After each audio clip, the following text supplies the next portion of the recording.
So Ghost of Yōtei looks like it's going to be leveling up quite a bit from Ghost of Tsushima, even with how good that game already was. Although there is going to be a lot of similarities and it does look like a very similar game at the end of the day, there's actually a pretty insane amount of big changes and additions coming in the sequel that can hopefully take it to the next level. And so today I wanted to run you guys through some of the biggest and best changes between Ghost of Tsushima and Ghost of Yōtei. Now, first and foremost, to me, this is probably the most exciting addition to the game. This is the new bounty hunter system that is going to allow us to essentially fuel our quest with not only some additional side content, but also a lot more money for us to spend as well. It is confirmed that we can essentially go up to certain bounty boards throughout the world and find a bunch of different bounties that will allow us to hunt down a certain enemy, not only no doubt giving us plenty of XP and some really fun boss fights and stuff like that, but also we will be able to earn a lot of money that we can then spend on whatever we need, whether that's new weapons and gadgets, whether that's refilling certain ammo, or even just buying some new armor and stuff like that. And so to me, this is a great way to sort of focus on the additional side content in the game. If you want to go and buy all that there is to buy, well, this is a really good way to fund that. But on top of that, it's going to lead to some very fun boss fights. Like I said, some of these are confirmed to be not just a single boss, but there is like a boss within a camp. So you've got to kind of take out the entire camp as well as that boss, which is the actual bounty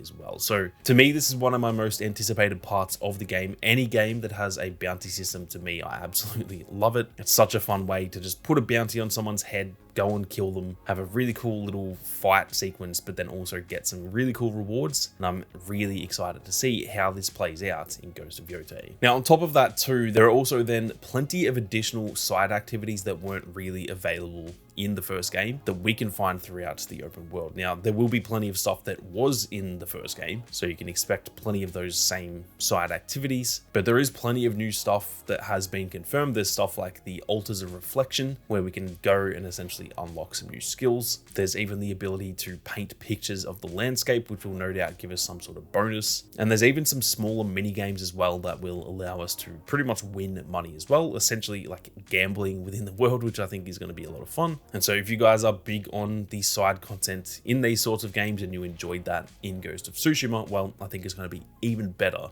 in the sequel. Now, another nice change that I thought was pretty cool to see, albeit it is pretty small, is that when we're riding around on our horse, it's confirmed that if you ride along through the flower streams, essentially anywhere where there's just patches of flowers, this is confirmed to give Atsu a speed boost. And so this is going to help us get around the map a hell of a lot quicker, which I'm always a big fan of. Now, on top of that too, it just also looks cool. I'm sure you guys can remember from Ghost of Tsushima, the foliage and stuff in that game is phenomenal, especially in combination with the wind and everything. So riding through these flowers and just having it all going all over your screen while also making us faster, to me, that is a really cool little change. They've also confirmed that there is a new way of tracking NPCs as well as what they have to offer. In the first game, there was essentially just a journal, which was a pretty standard menu system, and it wasn't really bad by any means, but it was just very basic. As you can see here though, there is now this sort of wolf pack menu, which allows you to just go through all of the NPCs that we've met that are essentially friendly.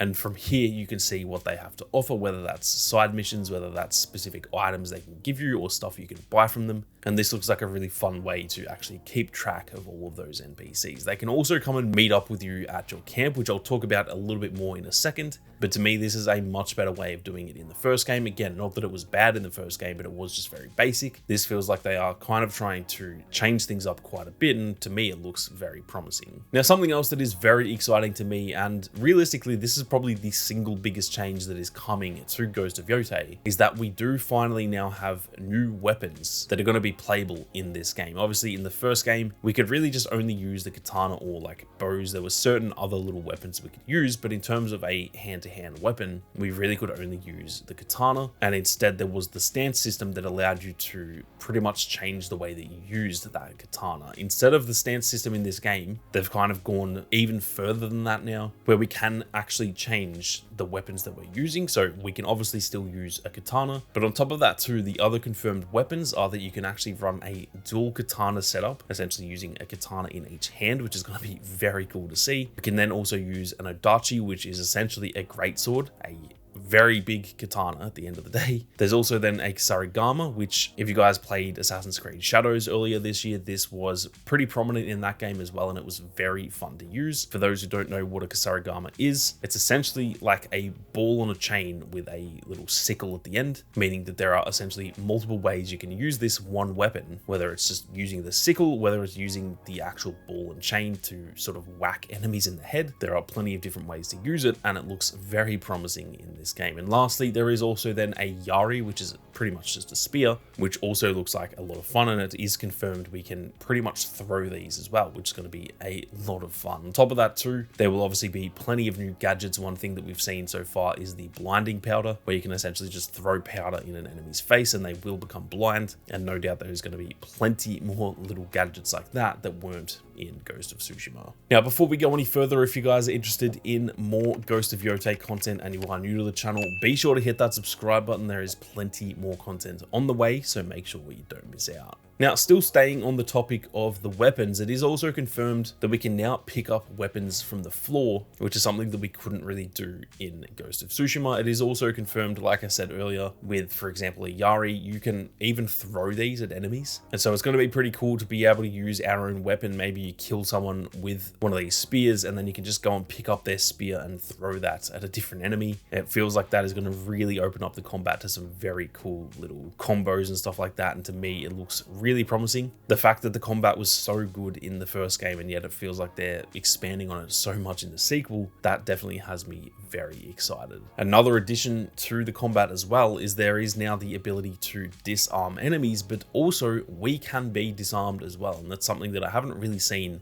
that many times in these sorts of games. Obviously, plenty of games have disarm mechanics, but it's actually fairly rare that we as the player can be disarmed outside of like a handful of games out there. And so this is going to be pretty cool to see. There is the new sort of yellow or orange attacks here. Again, if you've played Ghost of Tsushima, you'll remember the blue and red attacks. Blue is essentially parryable, red is an unguardable attack, and now the yellow or orangey sort of attack here is pretty much the same as those unguardable attacks, that if you don't dodge it or perfectly parry it at the right time, you will actually be disarmed. But like I said, you can also counter this into disarming the enemy. So that adds another layer of depth to the gameplay as well. If there's someone who has a really annoying weapon, I'm sure you guys can remember in the first game, the spear enemies were really frustrating sometimes. And so the fact that we can now hopefully disarm those type of enemies and then have a pretty much free kill, to me, that is very exciting. Another huge change coming to this game is actually the fact that we can have a wolf companion that is going to follow along with us throughout the story. And I'm very keen to get to know this wolf that we meet throughout the story. Now, we can see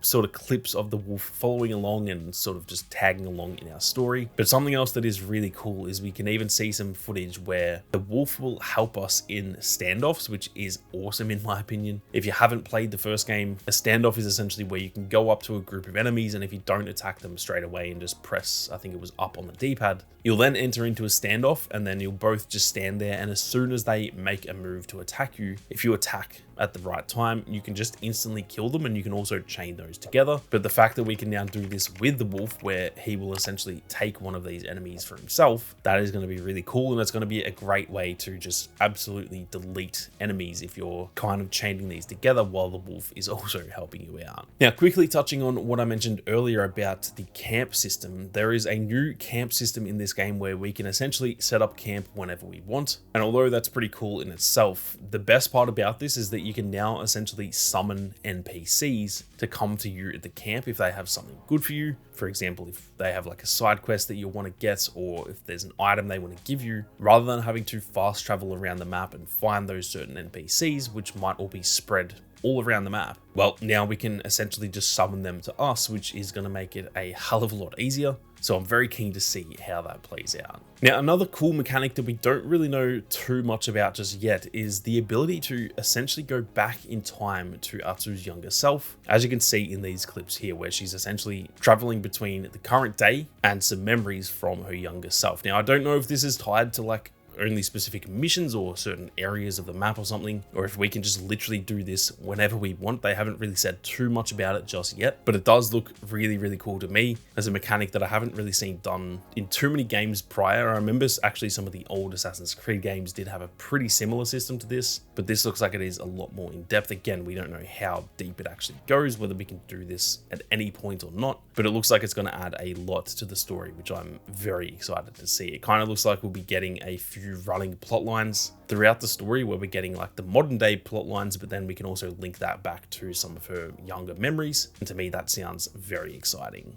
Now, last but definitely not least, this is a pretty big change as well, is that the ghost stance from Ghost of Tsushima seemingly has been replaced by what is referred to as the Onryo's Howl. However, as of right now, we don't actually know what that is just yet. It could actually be pretty much the exact same thing as the ghost stance, or it could be something completely different. The fact that it says the Onryo's Howl, that actually makes me consider that it might have our wolf companion involved in it, where maybe it's a way for us to call the wolf, maybe it's a way that we can essentially have the ghost stance, but also maybe have our wolf companion attacking at the same time as well, or something like that. It's kind of hard to tell because they haven't really said too much about it just yet, but the fact that it isn't just called the ghost stance makes me feel as though it has been changed or somewhat replaced. So I'm very interested to see what that actually is and how it plays out as well. But that is it for some of the biggest changes and additions that are coming to Ghost of Yōtei in comparison to Ghost of Tsushima. I'm keen to hear all of your thoughts on all of these changes, and if there's anything that I missed as well, be sure to leave that down in the comment section as well. But with that being said, thank you all very much for watching. You guys have a great day, and I'll catch you all in the next one.